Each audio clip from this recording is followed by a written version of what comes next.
सराव प्रश्न स्वाध्याय 2.3 वर आधारित काही सराव प्रश्न दिलेले आहेत मी. तर त्या प्रश्नांचा आपण सराव करायचा आहे. तर बघा, प्रश्न पहिला काय म्हणते की गटात न बसणारी संख्या पद ओळखा व त्याचा पर्याय निवडा.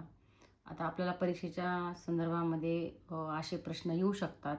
तर अशा प्रश्नांवरती जर आपला सराव झाला तर आपल्याला प्रत्येक प्रश्नामध्ये काय दडलेलं आहे ते आपल्याला ओळखायला मदत होते आणि लवकर आपल्याला सोडवता येतं. त्यासाठी प्रश्न पहिल्यामध्ये काय म्हटलं आहे बघा, 2, 5, 3 आणि 7 अशा संख्या दिलेल्या आहेत. तर याच्यामध्ये गटात न बसणारी संख्या कोणती आहे आपल्याला शोधायची आहे.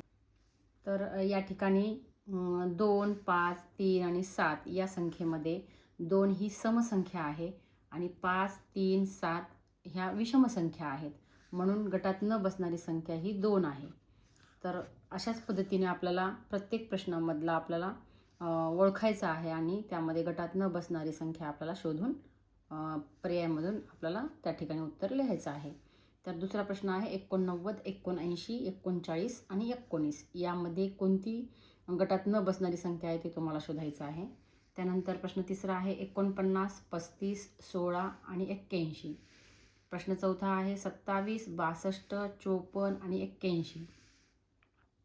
पाचवा आहे 41, 64, 74, 97, 62, 56 आणि 393 म्हणजे 4164, 7497, 6256, 393. त्यानंतर सहावा प्रश्न आहे 224, 35, 63, 14. या गटामध्ये न बसणारी संख्या एक असेल त्याच्यामधली ती शोधून तुम्हाला काढायची आहे. 582, 7252, 341, 9363. आठवा प्रश्न आहे 540, 864, 749, 432. त्यानंतर नववा आहे 327, 464, 5120, 7343. दहावा आहे 63, 17, 37 आणि 82. त्यानंतर 11वा प्रश्न आहे 7, 64, 124, 342. त्यानंतर 12वा आहे 20, 12, 72 आणि 43. 13वा प्रश्न आहे 315, 9/14, 4/2, 3/12. त्यानंतर 14वा आहे 6/26, 7/31, 5/22 आणि 3/14. 15वा आहे 374, 572, 473 आणि 573. त्यानंतर 16वा आहे 57, 19, 150, 95.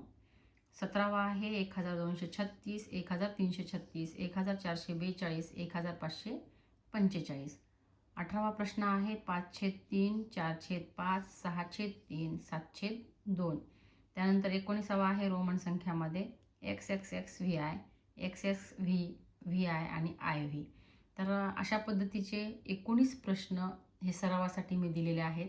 तर 19 प्रश्नांचा सराव आपण विद्यार्थ्यांनी करायला पाहिजे.